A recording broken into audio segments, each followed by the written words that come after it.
You're listening to Parasearch Radio, news, views and reviews from the world of the paranormal from across the UK and beyond.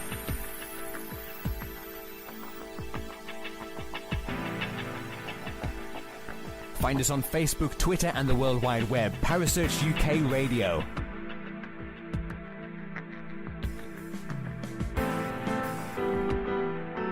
Parasearch Radio, broadcasting to the UK and beyond.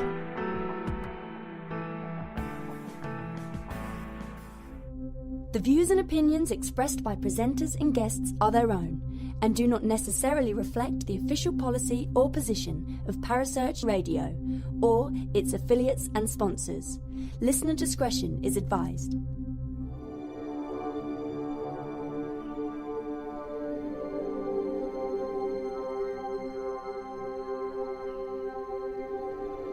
You're listening to Kerry Greenaway and Mark Manley on the Dark Mirror Paranormal Show, only on Parasearch Radio.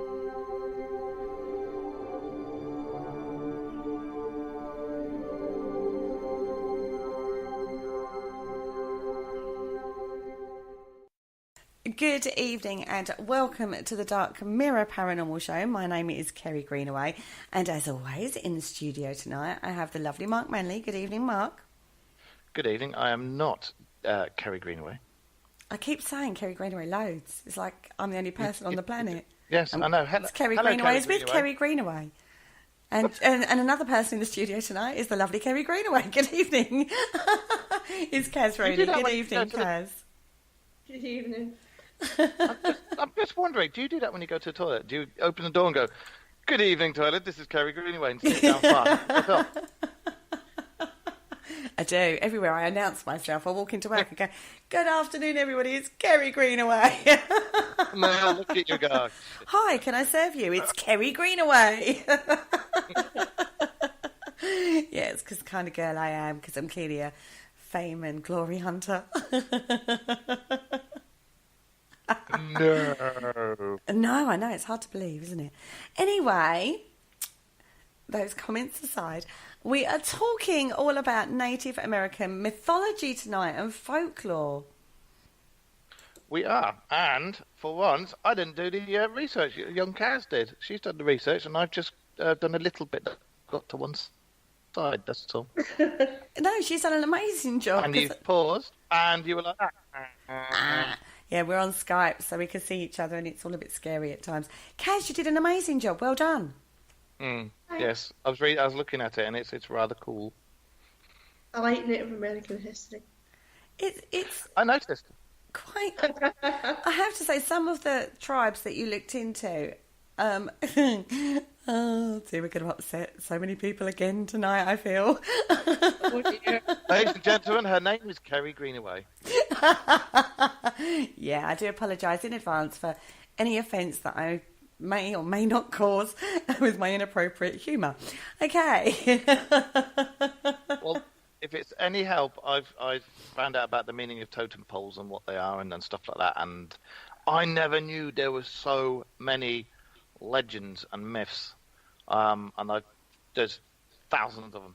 Absolutely thousands and thousands. Like the porcupine hunting the bear and stuff like that. I was reading it all and like, what? You know?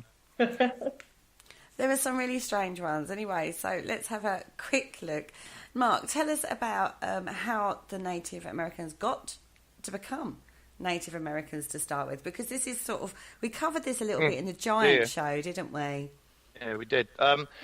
Basically, as you listeners may or may not know, the Earth was once all together, or the continents. Yeah, them things, yeah, incontinents, yes. All the continents were together as one big one called Pangaea, and when they started to break up, there was land bridges between the various places, and people from Asia, India, all that sort of area, they crossed over the land bridge and came to North America. They also used to live along the land bridge before it broke up, and then eventually they headed more and more and more over towards North America and settled there, and then the land bridges broke up, and that's how you got the First Nation. And that's how we got the First Nation. Now, they split off into lots of different tribes, from what I gather. Yeah, they did, because they went north, because the land bridge used to be up in the north, so they went into Alaska, Canada, North America, and then, as you know yourself, it goes all the way down to South America, where they were Peruvians, Aztecs and Incas and all that sort of stuff. Okay, so this is sort of where we're going to start from, is when we get to the tribes of Native America. So that's like a basic history of it. Now, Kaz, you started with the Lakota, didn't you? Yeah. Yeah. I'm going to leave this one to you, girl, because some of the words in this one I could really get wrong. So let's have a look at Lakotas. This always happens, doesn't it, every week? Names you cannot pronounce. Can you imagine Kerry doing it in a Native American accent? I am never going to be able to do that. Oh, but dear, us too high, run too fast. I am. Seriously, not everybody attempt that. Right. In the beginning, prior to the creation of Earth, this is the Lakota creation story. It's called Wind Cave. The gods resided in an undifferentiated celestial domain, and humans lived in an indescribably subterranean world devoid of culture. Okay. Chiefs among the gods were, oh god, here we go, Percussion,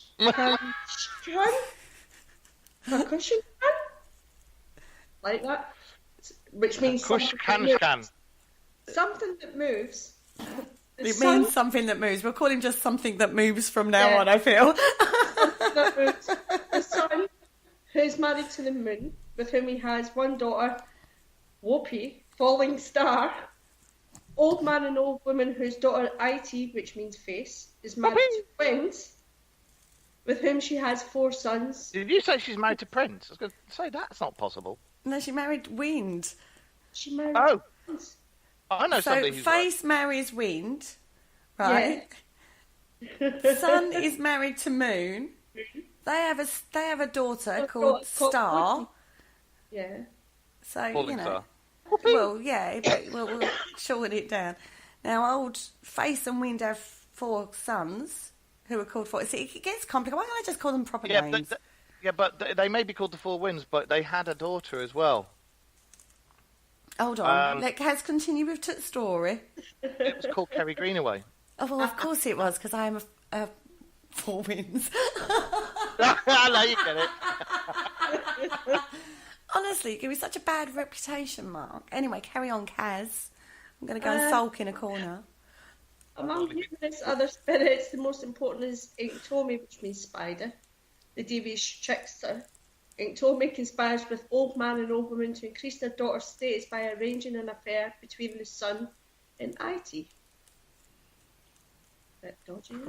Honestly, it gets so confusing. Why can't they just give them like names, like proper names? And again, have you noticed, the same with every single religious piece, you've always got the bad guy. Well, Spider reminded me of Loki. Yeah, that's just what I was about to say. Yeah, exactly. Just like Loki. Or Loki. Yeah. Anyway, sorry, carry on.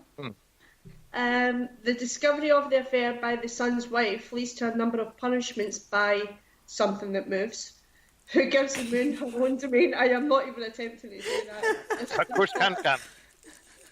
It's become like a trend on the Dark Mirror show. We have to. I know one show. I know we're going to have to do one show where we haven't got difficult names to pronounce. Yeah, is that a pact, everybody? Yes, please. Something who moves, who gives the moon her own domain, and by separating her from the sun, initiates the creation of time. Old man, old woman, and It are sent to Earth, but It is separated from the wind, her husband, who, along with the 4 winds and a 5th wind, called Kerry Greenaway, presumed to be the child of the adulterous fair, establishes space. Oh God, I can see where this show's going to go already. Hang on, they came. Sorry, aliens. Yes, I knew you was going to. I knew. The minute I read this, I thought, oh God, Mark's going to be in his heyday. Aliens. Come on, will everybody stop with the alien factor? Well, they came from the heavens and came to Earth. Apparently so, according to this legend. Yeah, Yeah, apparently. so, yeah. And they came on a heavenly wind. That I apparently provided for them. If you listen to Mr. Manley. It's not true, it's all lies. I'm a lady. Sorry, what? But it is very ancient alien-y, isn't it? When you look at it, when you break it down, it is very ancient alien-y. It's the same Yeah. with all legends across the land. And yeah, this keeps coming up. And when we're looking at lots of different areas and, time things throughout the years, and these things keep coming up again and again and again. And it does make you wonder where these legends, was it just somebody who made all of this up? Or is it actually something that actually happened? Exactly. It does and kind it's of all make rough you at wonder. the same time. Yeah. Yeah. Anyway. What do you think, a wee small Scottish person? The daughter of the sun and the moon, Whoopi, also falls to Earth and later resides with the South Wind, the paragon of Lakota's maleness, and the two adopt the fifth wind called Whirlwind. I love that. She skipped the name completely and just went straight for the whirlwind. Whammy omni. Whammy omni. Yeah, what he said. Yeah. What Mark said. Right, alone on the newly formed Earth, some of the gods got bored and IT prevails upon Inktomi to find her people, the Buffalo Nation. In the form of a wolf, Inktomi travels beneath the earth and discovers a village of humans. Inktomi tells them about the wonders of the earth and convinces one man, Toki the First, to accompany him to the surface. Toki does so, and upon reaching the surface through a cave, Wind Cave in the Black Hills, marvels at the green grass and blue sky. Inktomi and IT introduces Toki to buffalo meat and soup and shows him tipis, clothing and hunting utensils. Can I just say one thing? Wind Cave in the Black Hills. Kerry. Will you stop it? That's all I'll say. Just That's all I'm saying. shush. Black Hills, Wind Cave, in the middle of the Black Hills. He can't help himself. He can't, can he, Kaz? I mean, come on. Should we just sack him? No, you can't do that. Oh, How can you sack me? okay. He's the only person that tries to pronounce the names. You can't do that. No, this is true. This is really true. Yeah, okay, we'll keep him on just for that. That was him, not me. Just saying. Hashtag just saying. Oh, dear. So, Just do a hashtag in the air where people can't see you. don't care. Just saying hashtag just saying is enough for anybody that knows me, because I say that a lot. One thing I would like to say, hasn't there been a cave system that they found in America, a subterranean cave system that they found, where they thought that there was like I thought they were pygmies that lived there. So, Yeah, there wasn't. There's been one found in Turkey as well. so it gets you thinking, doesn't it? Gets you thinking, everybody. And there's been more and more proof and more things found where they have found not just like a cave, but a complete underwater, a complete underground city, if you want, Like where people have living lived for a long system, time. innit? Yeah. We need to have a look at that. Maybe we'll have a look at that soon. Yeah. Subterranean Yeah, go for it. civilizations. Definitely, that Oh, could I'm be going another to show. write that down whilst I'm thinking of it, otherwise I forget. Okay, sorry, carry on. Right. Toki returns to the subterranean village and appeals to 6 other men and other families who travel with him to the Earth's surface. When they arrive, they discover that Inktomi has deceived them. Buffalo are scarce, the weather has turned bad, and they find themselves starving, unable to return to their home, but armed with a new knowledge about the world, they survive to become the founders of the 7 fireplaces. Are the 7 fireplaces like 7 main tribes or something, do we know? I would have thought so. I wouldn't have thought it'd be somebody there saying, "Oh, that's a good one. Let's get a Corgi gas fitter around here." Well, it might have been a bit warmer, mightn't they, if they had? All I'm saying.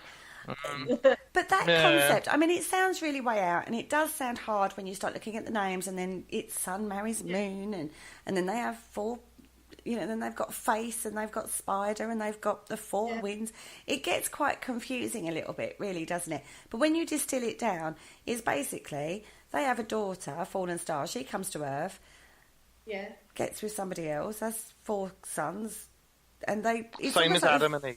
Founding nations, isn't it? It's founding of every stories that we've been looking at recently. It always seems to start with two that descend to Earth. Well, it's like Adam and Eve. Adam and Eve were put down here by God, allegedly. So, he built them out of this, that, and the other. Yeah. So, and you started off with two, and then you had the bad guy come in, and the same with Indian religious scripts, the same with Native Americans now, and the same with a lot of other religious scripts. And so there's a lot of that in the Dead Sea Scrolls as well. And like I say, it all happens along the same time. And we've said this in practically every show, haven't we? It's the same timeline, the same thing. Kaz is gradually choking herself to death by the sound of it. On the names. But you see what I mean? And, and they all descended down, apart from Adam and Eve, who were made and then put there. So, everything talks about flaming chariots and this, that, and the other, and aliens. Sorry, aliens! I was going to say, you're slipping on your alien factor. I even did that on a live feed the other day. My voice going. Did you see my little alien on the live feed? Yes, you did. We were watching it and we were laughing. Anyway. Because I put in there aliens. I know. I thought that would please you. I won't do it on air, but I'll do it on a live feed, weirdly. Anyway, back to the story. I got sidetracked there. Meanwhile, back at the fan. Meanwhile, back on Myths and Legends of the Native Americans. It is really, as we say, we keep coming across the same kind of theme. And when we look at Myths and Legends from various cultures that we've done so far, it does seem to be a really big thing, this coming down. And it does sort of make you wonder more about ancient alien theory, doesn't it? I'm sorry. Did I just hear Marley close the door? No, no. You've heard my son close the door, even though he knows aren't they supposed to be at school? He's been told... We're pre-recording, everybody, is what we're having to do to fit it in, because Mark is working on Friday. So, yes, sorry. He got called home sick from school, so I've had a sick child around. Is he sick or is he... Well, he managed to scoff down a huge sausage roll, is all I'm saying, and saying he felt sick and was sitting there going, oh, at school with a sick bowl. He's now scoffing down sausage rolls and chocolate like it's going out of fashion. Right, so pretty much the same as Becky Taylor when they were at school, and I used to get the phone call saying, oh, your daughter's ill. Really? Yeah, I mean, I did try to keep him in school, but they were having none of it. Anyway, let's have a look at the Crow tribe. But, otherwise we're going to spend more time talking about my son being ill than we are actually going to be talking about Native American myths and legends. Now, the Crow tribe, they're a bit better. They're a little bit better at this. Basically, some old woman's grandchild was the son of an Indian woman, and the sun and destroys monsters. He then goes to the sky, becomes the morning star. Now, it's, this character is quite close to the Navajo myth of earth-changing women. The sun's mistress, who bore children, monster slayer, child born of water, changes in the astral body. It's all those kind of things. And in the Cheyenne version, or Cheyenne. Sorry, everybody. Cheyenne. Of the story. It's Navajo as well. It's Navajo and Cheyenne. Oh, God. Version of the dog story. The mother and her children go to the sky even, and become the Pleiadian constellation. Pleiades. Oh, that place. Pleiades. But the Pleiades, again, if you look at a lot of ufology, they all talk about the Pleiades constellation, don't they? And there's a couple of African tribes that can tell you pinpoint a planet up in the Pleiades constellation where their ancestors came from. Ooh.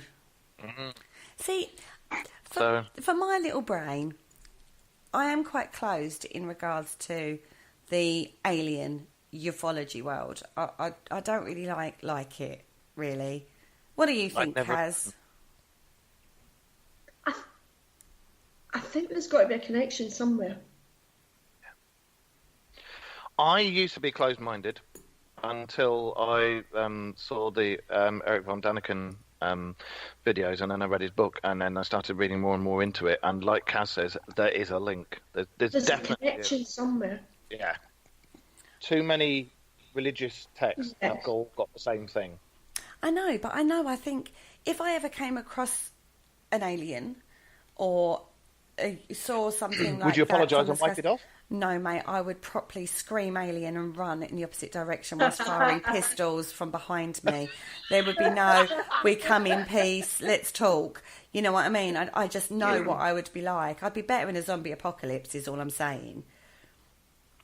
Actually, you'd ring me up and go, Mark, you were right. You were right all along. Oh my God, somebody saved me from the aliens. I really wouldn't cope very well with alien invasion until we got to the point where we were fighting the alien invasion, but I certainly wouldn't be a very good advocate for peace. I don't reckon we will fight them. I don't reckon there would be a fight. I reckon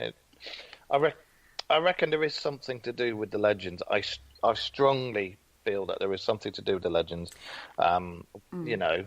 It does seem strange because we do keep coming up against this time and time again in ancient myths and legends that we've looked at. It does seem really strange.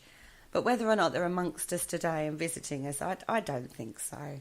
But then I'm very close-minded to it and don't really want to think so.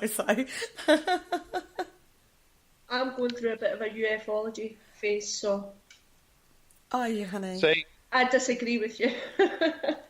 There's a lot of people that would. And I respect their opinion completely. But I just know from my own perspective how close-minded I am on this particular subject, and that's my bad. I think that's what it is. That's my bad. For me, it's like I say, you are bad. For me, there's too many coincidences, too many matching things, too many things that tie in, and they all point. And like we were talking about the Pleiades system, there's lots of things that all point to a point of origin. And it's like, how can these tribes in the middle of buttfuck nowhere know where these where these constellations are? How can they pinpoint this one place if they haven't got the knowledge? So then somebody must have come down, because you've got to remember that with a lot of tribes, their stories are not written; they're all passed down verbatim. That's very, very true. See, I get the ancient alien thing. I can accept that more than I can today's impressions of aliens, if that makes sense. See, I don't believe the reptilian stuff, like, oh, look, Beyonce's turning into one, oh, look, Trump's turning into one. I think that's rubbish. But I do think that the governments know more than they're letting on, and I do think that, one day, possibly, we will have disclosure. I don't know. But I don't think we are alone in this universe, and I certainly think all these legends point, as Kaz says as well, she's into it now. Yay! God, that means more alien shows, I feel. Oh, Kaz, can I hear you say aliens in your accent? Aliens. There you go! God. Anyway, let's get back to the Native Americans. Let's look at White Buffalo Woman. She is a central myth on the plains, especially amongst the Lakota and the Sioux. Yeah. Would you like to do this one, Mark? Yeah, I can do. About the sacred pipe. I do like a sacred pipe. Well, right, picture this. We're in the 60s, the smell of patchouli oil hanging in the air. It tells how the Lakota first received their sacred pipe and the ceremony of how to use it. One summer when the Lakota Nation had camped together, there was very little to eat. So two young men of the Atazipco band, the Without Bows, decided to risk early and go hunt for the game. Oh, hang on, shall I do it in that voice? Because it seems to be written in that. Without Bows, decide to risk early and go hunt for game. They left camp at dawn and sat across the plains, accompanied only by the song of the yellow meadowlark. I'll go back to normal. After a while, the day became warm, so the young men headed towards a little hill where they could see better the vast vast prairie. Reaching it, they shielded their eyes, and what they saw in the heat haze seemed to move on 2 legs, not 4. And in a while, they could see it was a beautiful woman in shining white buckskin. As the woman got closer, they could say a woman in shiny white buckskin. Mate, seriously, this I start laughing at this because this is just typical human nature. See her in buckskin, and it was decorated in beautiful coloured sacred designs in porcupine quills. She carried a bundle on her back and a fan of fragrant sage leaves in her hand. Her hair was jet black and loose, except for one strand tied up in the buffalo fur. Her eyes were filled with light and power, and the young men were transfixed. See, to me, this sounds like a lot of legends where they talk about people in strange suits arriving, and there's another thing that they talk about in a lot of legends, especially the Greek ones. The eyes were filled with power, and they talk about their gods. Their eyes, they don't have eyes; they have like power shining out instead. Well, my eyes fill with power, but I don't seem to have this effect on people. No, that's illegal substances. That's the difference. Where were we? Right. Filled with power, and the young men were transfixed. One young man, full of desire, said sideways to his friend, "What a woman, and all alone on a prairie. I am going to make the most of this." His friend said, "You fool, woman is holy." But the foolish one had made up his mind he was going to have her. He was going to make the most of her. and when she beckoned him over, he went. And as he reached out for her, they were enveloped in a great cloud. And when it lifted, the woman stood there with a pile of bones at her feet with writhing snakes. Oh! So one of a clever move, was it, lads? Yes. This is why you should all treat women with absolute integrity and, honour, because we'll turn you into a pile of bones and snakes. I was just about to say, you always respect a woman who's got a load of snakes falling out of her Behold, said the woman to the good brave, I am coming to your people with a message from Tatanka Oyati, the Buffalo Nation. Return to Chief Standing Hollowhorn. And Me big hollow horn. Oh, hey. And tell him what you have seen. Tell him to prepare a teepee large enough for all his people and get ready for my coming. Sorry. The young man ran back across the prairie and was gasping for breath as he reached the camp. With a small crowd of people already following him, he found... Sorry, I just want to stop you there. You can imagine, right? He belts it back to camp, runs in the middle, bending over like, oh, you're never going to guess what happened today on the prairie. Right, we've got to do this. When his dad comes out, gives him a clip round the ear and says, "Leave pipe alone." Yeah, you've been smoking too much pipe. He found Standing Hollowhorn and told him what had happened and that the woman was coming.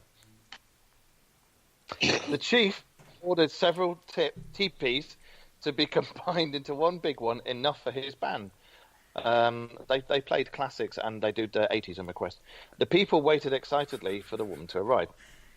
After 4 days, the scouts posted to watch for the holy woman saw something coming towards them in a beautiful manner. How can something come towards you in a beautiful manner? Have you not seen me walk? I walk in a beautiful manner. Yeah, with but light you carry shining from my eyes. No, you tied 2 little torches to the side of your glasses and you carry a boombox on your shoulder and it goes... wah, wah, wah, wah, wah. See? Beautiful manner. Anyway, coming across the prairie. Then suddenly the woman was in the Great Lodge, walking round it in a sunwise direction. So that would be east, wouldn't it? She stopped before Standing Hollowhorn in the west of the lodge and held her bundle before him in both hands. "Look on this," she said, "and always love and respect it. No one who is impure should ever touch this bundle, for it contains the sacred pipe." She unrolled the skin bundle and took out a pipe and a small round stone which she put down on the ground. "With this pipe you will walk on the earth, which is your grandmother and your mother. The earth is sacred, and so is every step you take on her. The bowl of the pipe is of red stone. It is the earth. Carved into it and facing the centre is the buffalo calf, who stands on all the 4 legs. Legged. The stem is of wood, which stands for all that grows on the earth. Oh, that explains a lot more. The 12 hanging feathers from the spotted eagle stand for all the winged creatures. And all these living things on the universe are the children of Mother Earth. You are all joined as one family, and you will be reminded of this when you smoke the pipe. Treat this pipe and the earth with respect, and your people will increase and prosper. I like that. I like that too. Yes, I do like that. The woman told them that 7 circles carved on the stone represented the 7 rites in which the people would learn to use the sacred pipe. The first was for the rite of keeping the soul, which she now taught them. The remaining rites they would learn in due course. The woman made as if to leave the lodge, but she turned and spoke to Standing Hollowhorn again. This pipe will carry you to the end. Remember that in me there are 4 ages. I am going now, but I will look on your people in every age, and at the end I will return. She now walked slowly round the lodge in a sunwise direction. The people were silent and filled with awe. Even the hungry young children watched her, their eyes alive with wonder. And then she left. But after she had walked a short distance, she faced the people again and sat down on the prairie. The people gazing after her were amazed to see that when she stood up, she'd become a young red and brown buffalo calf. The calf walked further into the prairie and lay down and rolled over, looking back at the people. When she stood up, she was a white buffalo. This would be the different ages. The white buffalo walked on until she was a bright speck in the distant prairie, and then rolled over again and became a black buffalo. This buffalo also walked away, stopped, bowed to the 4 directions of the earth, and finally disappeared over the hill. Okay, so much in this is prevalent again in lots of myths and legends and cultures from around the world. I mean, bowing to the 4 directions of the earth comes up time and time again, doesn't it? And, just looking at the earth is sacred, when we look at that, it just screams certain things we've looked at before in pagan, in Wiccan, in, other cultures that we've looked at as well. And I just think, oh, God, how awesome. I actually think that's a beautiful story. I do as well. I think it's story. lovely. I mean, you ignore the first bit where the silly boy, didn't respect and thought he could have his way with said woman. But, when you actually start looking at it, and it's, again, when you start breaking it down to morals of stories as well. Do you know what that boy's name was? His how they named them about the first thing they saw in this and the other? The boy who got turned to stone. Do you know what his name actually was? Yeah, Morningwood.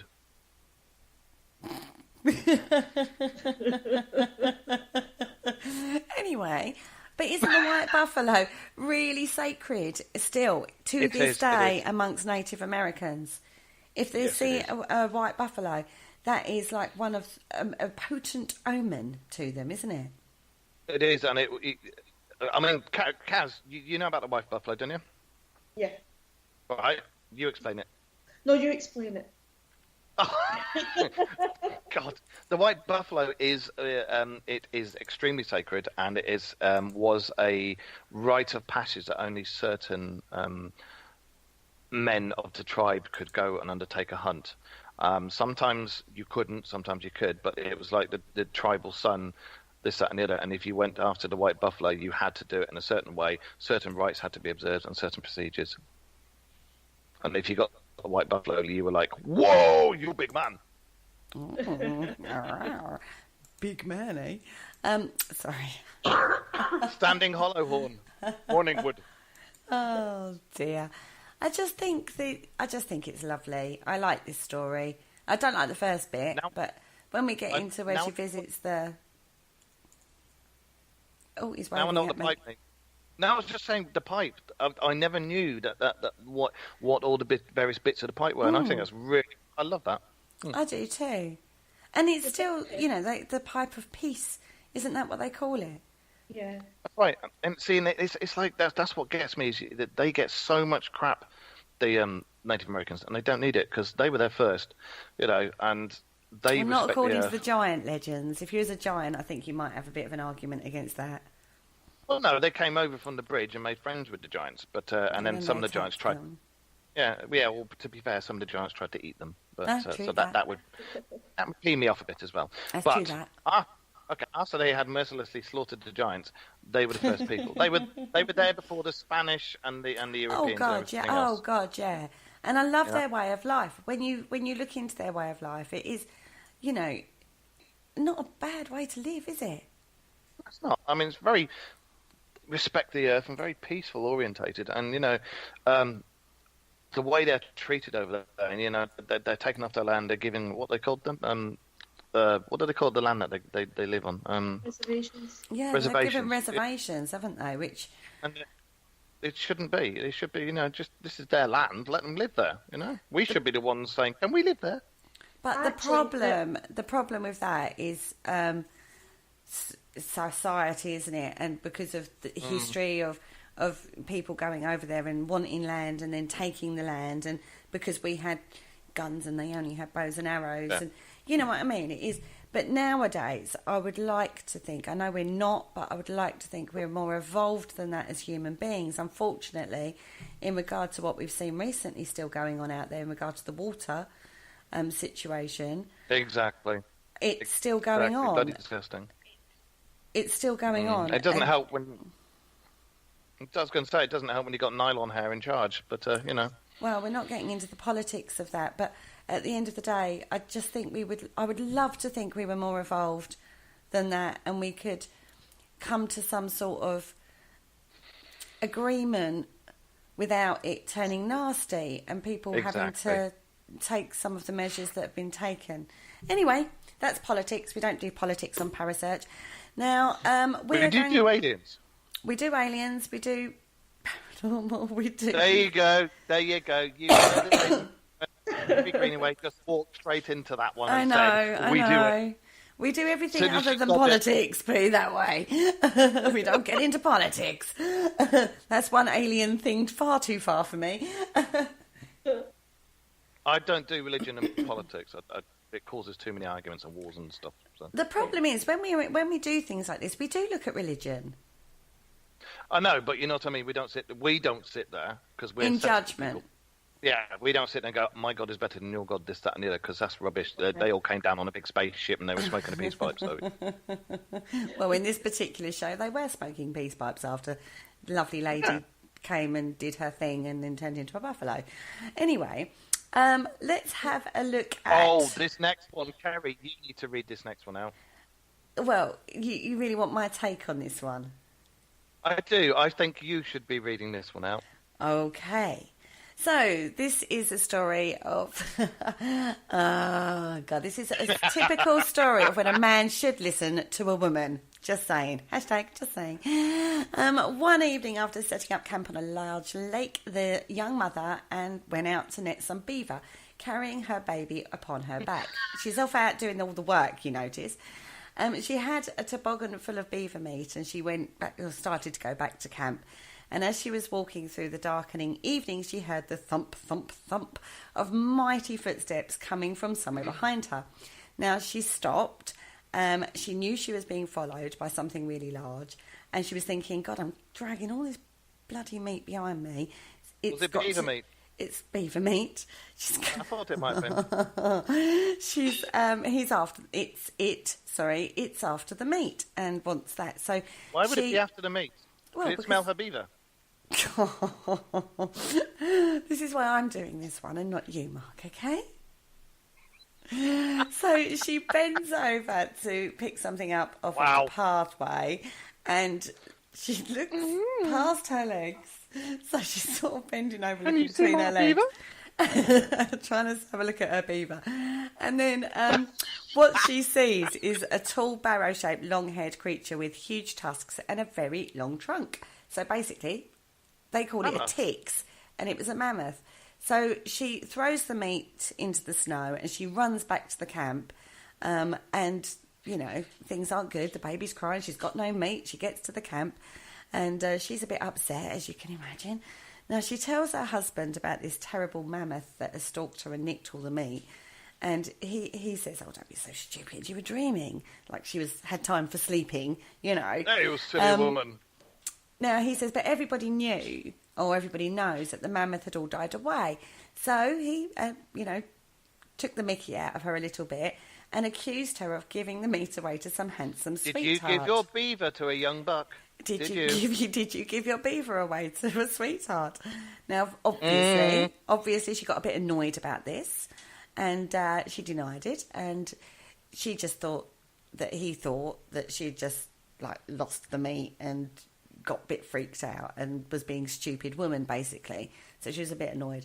Anyway, her husband then went off to set more beaver nets, and she was preparing the meal, and she decided to make an escape route through the willow brush, just in case the mammoth decided to come and attack them in the night.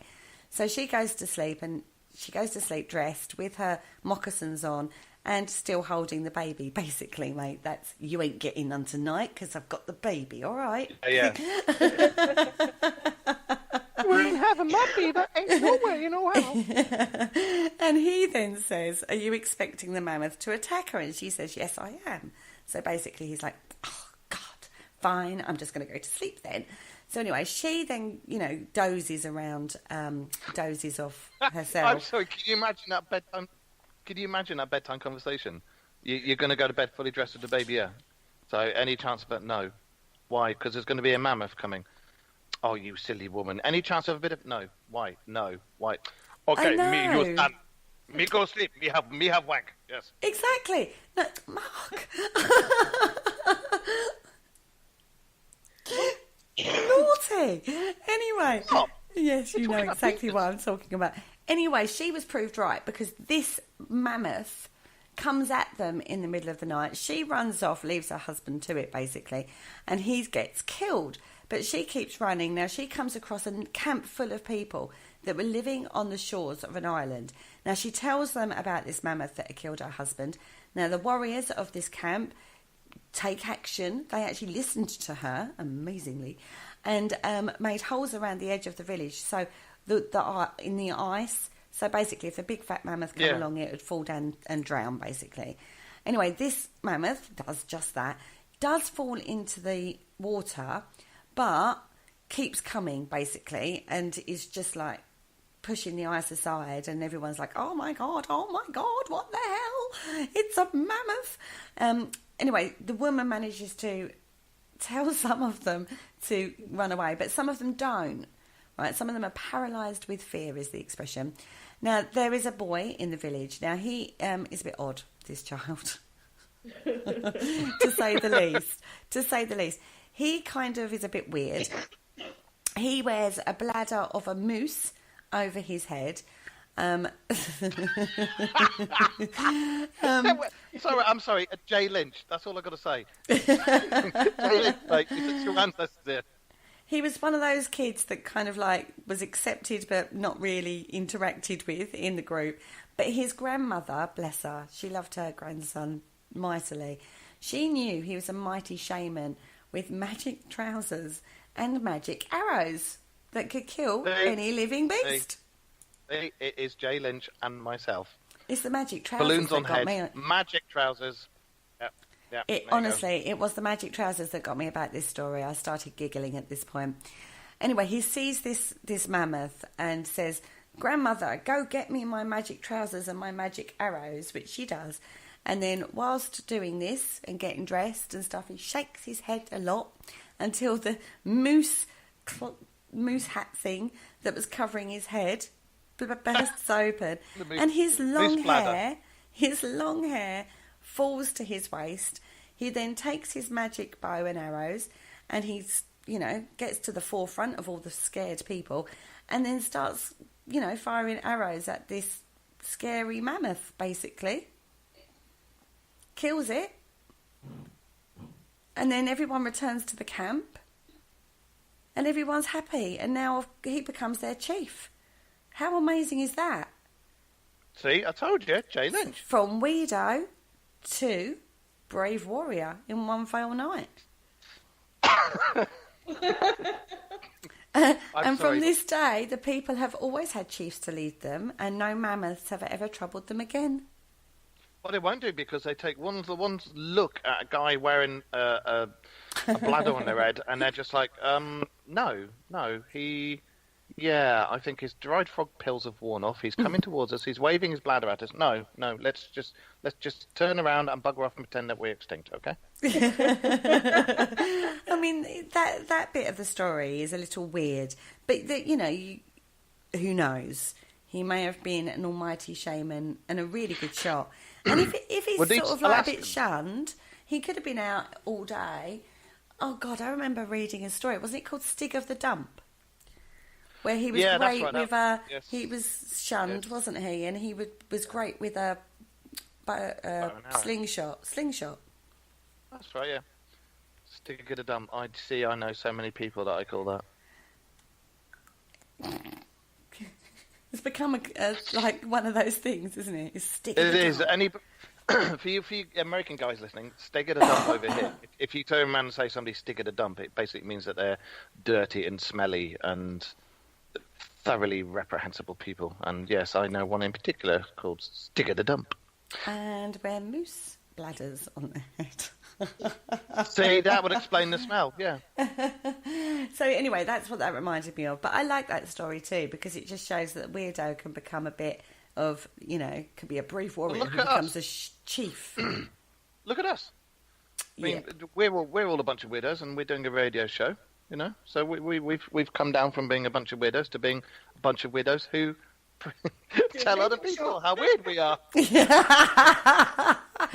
We're hardly chiefs chiefs of tribes, though, are we? Was that one Alaskan?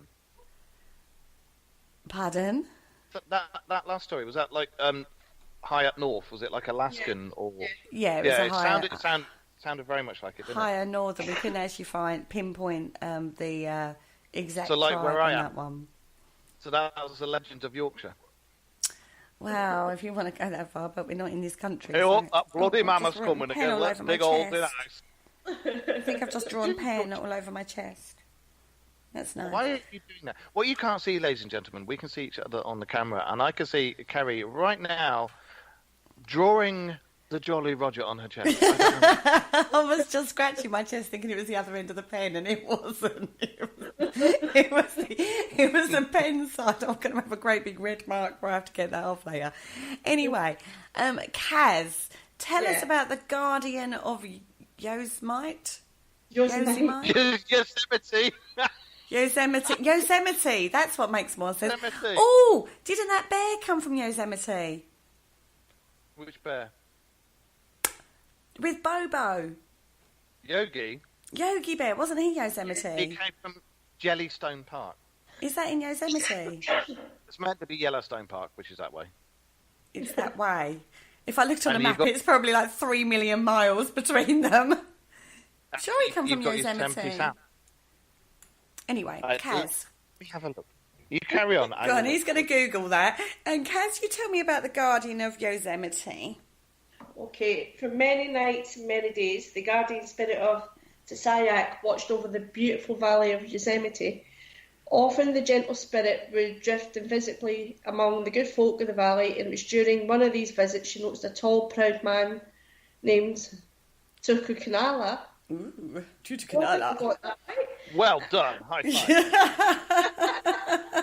He was a strong leader who greatly enhanced a lot of his people, and Tessayak came more to the valley so that she could watch him.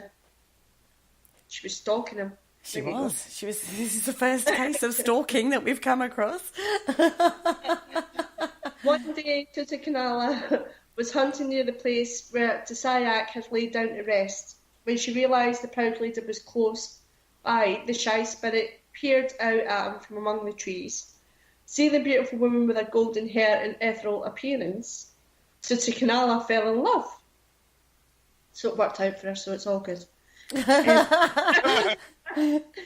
Realising it was the guardian of the valley, he reached out his hands to her, calling her by her name. Confused by the rush of feelings inside her, Tessayak flew away, leaving a broken-hearted warrior behind. Power of a woman. Yes. Yes. By the way, Yogi Bear lived in Wyoming. Oh, nowhere near Yosemite. I can't. Why do you think I can't even remember how to say it?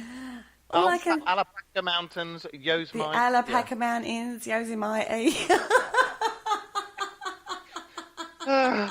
Do you know what? If we ever get to do this TV show in America, you know, where we're cruising down America looking at all the paranormal places, we've got to have you pronouncing the names of the places. Oh, God. Good God We alive. Like today's show, we're going to be in Yosemite. Excuse me. Where the hell are you? We're in Yosemite. And then someone popping up behind me going, it's Yosemite. And everyone goes, oh, that makes so much more sense. All I'm saying, ladies, on this one, right, where he goes, oh, she's lovely, and then she runs away. That is basically, if you watch any life coaches nowadays and they say, like, you know, how to attract a man, basically ignore him. And that's exactly what she did. She was like, This oh, is no, very true. much as I fancy you, I'm going to run away. Chase me, chase Tristan, me. Keith and Keen. Chase me, chase me. Anyway, sorry, carry on, Kaz. And we've just had an insight into Kerry's mind. Just an insight into why I'm single.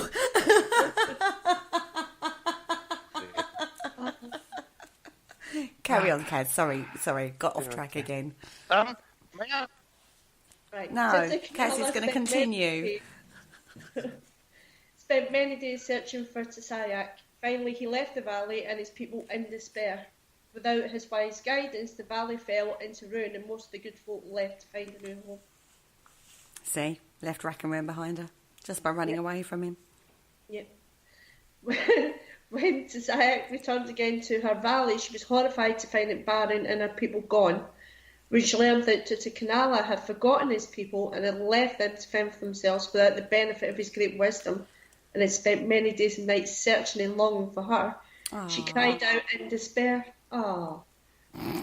Feeling upon a It's mighty... like every love story going, isn't it? Yes. Quite frankly, my dear, I don't give a damn. Carry on, sorry. Kneeling upon a mighty dome of rock, Tisayak prayed with all her heart that the Great Spirit would undo this wrong and would restore to this land the virtue which had been lost. Hearing her prayer, the Great Spirit took pity on the plight of her people. Stooping down from on high, he spread his hands over the valley. The green of new life poured forth over the land. Trees blossomed, flowers bloomed, birds sang. Then he struck a mighty blow against the mountains and they broke apart, leaving a pathway for the melting snow to flow through. The water whirled and washed down upon the land, spilling over rocks, pulling into a lake and then wandering afar to spread life onto other places in the valley. The corn grew tall again and the people came back to their home. Aww. That was nice. Awesomeness. Can you hear It was nice can of you him. hear the cynicism in my voice there? Yeah. Sorry, carry on. Then Tutakanala himself came to the valley when he heard that Tisayak had come home. Upon his return, he spent many hours carving his likeness into the stone so his people would remember when he had departed from this earth. You're When the carving was so finished, vain. Sorry, carry on. Tutakanala sat down vainly at the foot of the beautiful bridal rail falls of the Great Spirit had created. Tisayak drifted into the spray of the falls watching him. He was ready to depart from his people and from his valley. Would he go with her? Of course he Won't would. he? Come on. Oh, sounds like an episode of Corrie. Go on. Willie, won't he? Willie. No, not his Willie. No, we're not talking about that. Oh, I think that's what was guiding him on this one. Sorry, carry on. It made herself visible. When Tutakanala saw Tisayak, he sprang to his feet with a cry of joy and she held out her arms to him. Brave warrior leapt into the falls and took his love into his arms at last. For a moment the two were rainbows arcing over the water, then Tisayak drew him up and into the clouds and away as the sun sank over. Yosemite. Joking now. So basically they became a big rainbow. Oh. I thought that was quite. I like that end bit. They turned into rainbows. They turned into rainbows, but they could always remember him because he was vain enough to carve his face into the side of a rock. A bit elaborate, eh? I'm so going to do that. Put in, Oh, this my God. is Kerry Greenaway. I can see you actually doing that. Mate, seriously, I'm going to get right on that after this show. White Cliffs of Kerry. Sorry. White Cliffs of Kerry.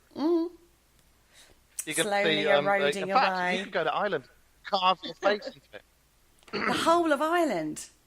Oh, now that would be awesome. Into Ireland. County Kerry. County So this is Kerry, me. big face. This is of my me. people. These are my people. Oh my God, I wouldn't wish that on them at all. Anyway, no, I love this because it is like every dating advice going really in this story. You know. Ah. Oh dear, oh dear, oh dear. Oh, I know. do like these stories. I do like these stories. No, And, they're brilliant.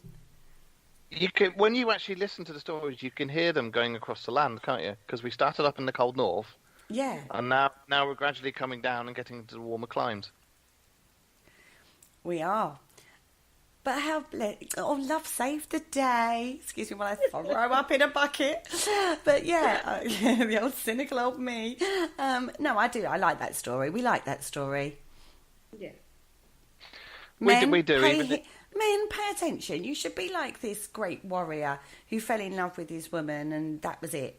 Not, look, oh, she's all right, but so's she, and oh, my God, she's all right, and oh. That's not how you do it. You fall in love with one woman, and then you pine away when she disappears for her set amount of time. Oh, sorry, I'm going off on a little rant about dating.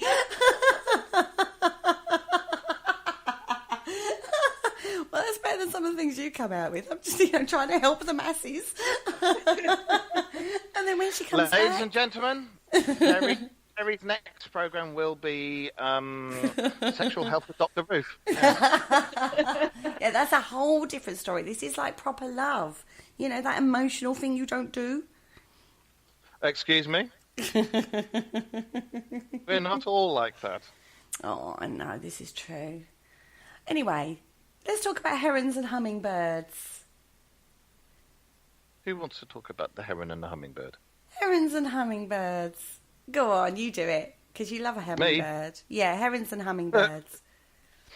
The herring and the hummingbird were very good friends, even though one was tall and gangly and awkward, and one was small and sleek and fast, so it's like me and Linz. They both loved to eat fish. The hummingbird preferred small fish like minnows, and the heron liked the large ones. And we all know a few girls that like the large ones.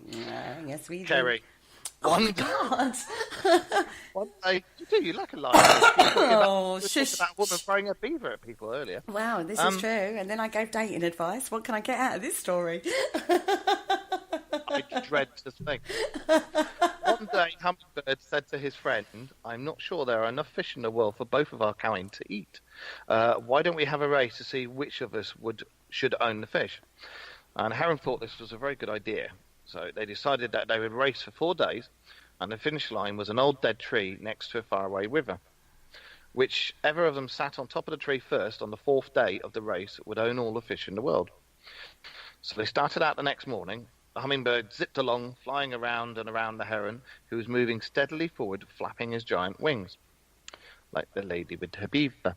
Then Hummingbird would find pretty flowers along the way. He'd flit from one to the other, taking the nectar. And when Hummingbird noticed the heron was ahead of him, he hurried to catch up with him, zooming ahead as fast as he could and leaving Heron far behind. Heron just kept flying steadily forward, flapping his giant wings. Oh, this is so an Aesop fable. It is. Hummingbird was tired from all his flitting. When it got dark, he decided to rest. He found a nice spot to perch and slept all night long. But Heron just kept flying steadily. Oh, he's frozen. He's frozen Both on in us. the morning. Hi. You Can did. you You hear me? froze on us. Yep. Carry on. You're all right now. Hummingbird woke in the morning. Heron was far ahead, so Hummingbird had to fly. I keep saying Hummingbird. Hummingbird has to fly as fast as he could to catch up. He zoomed past a big awkward heron and kept going until Heron had disappeared behind him.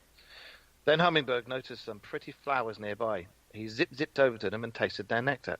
You taste so sweet to me, honey. He was enjoying the pretty scenery and didn't notice Heron flapping past him with his great wings. Hummingbird finally remembered that he was racing with Heron and flew as fast as he could to catch up with the big awkward bird. See, I'm not even going to say anything about that. Then he zipped along, flying around and round the heron, who kept moving steadily forward, flapping his giant wings. For 2 more days, the hummingbird and heron raced towards the far distant riverbank with the dead tree. That was the finish line. Hummingbird had a marvellous time sipping nectar and flitting among the flowers and resting himself at night. And the heron stoically kept up a steady flap, flap, flapping of his giant wings, propelling himself through the air all day and all night. Hummingbird woke from his sleep the morning of the 4th day. Refreshed and invigorated, he flew zip, zip towards the riverbank with its dead tree. When it came into view, he saw Heron perched at the top of the tree. Heron had won the race by flying straight and steady through the night while Hummingbird slept. So from that day forward, the heron has owned all the fish in the rivers and lakes, and the hummingbird has sipped from the nectar of the many flowers which he enjoyed so much during the race. Wow, I'm seeing turtles and hares all over the place. Seeing turtles and hares all over the place as well. Or tortoises, wasn't it? A tortoise, actually, not a turtle. That's just due to my medication. I love that story because it is so, it's like the same fable but just in different cultures. It is. I mean, you can see where people got their inspiration for their stories, Yeah. And just moulded that, basically, into what was relevant in their culture. So, we wouldn't have... All right, we've got herons, but we haven't got hummingbirds, have we? No. But we've got tortoises. We've got hares. If you stroll around Essex on a Saturday night, any town in Essex, you'll hear loads of girls walking past going, zip, zip, zip. I taste my nectar from there, and I taste my nectar from there. Really? Really? Zip, zip.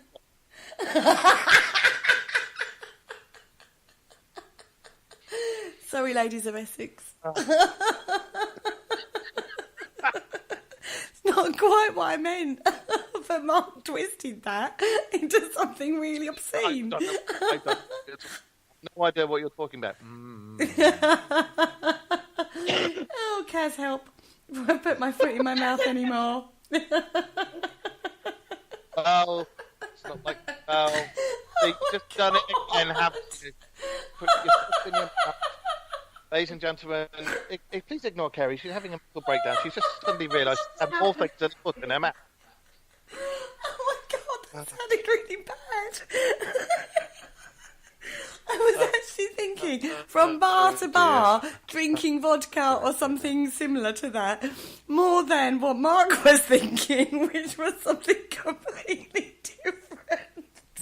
Oh, zip, zip, zip. I'm going to taste your nectar. Anyway. Oh my God, this show gets worse. Why? Oh, we're actually over the time. We need to wrap it up.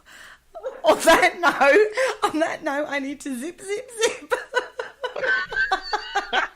Zip, zip, zip. I'm coming after you. I want your nectar. Oh my God. Oh dear. Oh, I'll pull myself together. Anyway, guys, we've actually come to the end of the show. Believe it or not. And we didn't even get to talk about wooden poles. Yeah. We didn't get to talk about wooden poles or finish half the research that Kaz has done an amazing job on. And we looked at spirit lodges and bamboos. No, we didn't look at bamboos at all. That's a different culture completely. I have so lost it. I've totally lost it. Anyway, on that note, guys, thank you so much for joining me in the studio. Mark, finish the show. Well, anyway, ladies and gentlemen, we will be back next week. I can't remember what the show's about, but we will be back next week. And we've got Jamie Krashner in the studio. My friend Jamie, yes, she's very cool and she's very nice. She's very knowledgeable about mythological creatures and the Bible. So that should be a rather interesting chat we're going to have with her. And when Kerry she's still laughing. You can't see her. We can. And she is still laughing. Zip, zip, zip.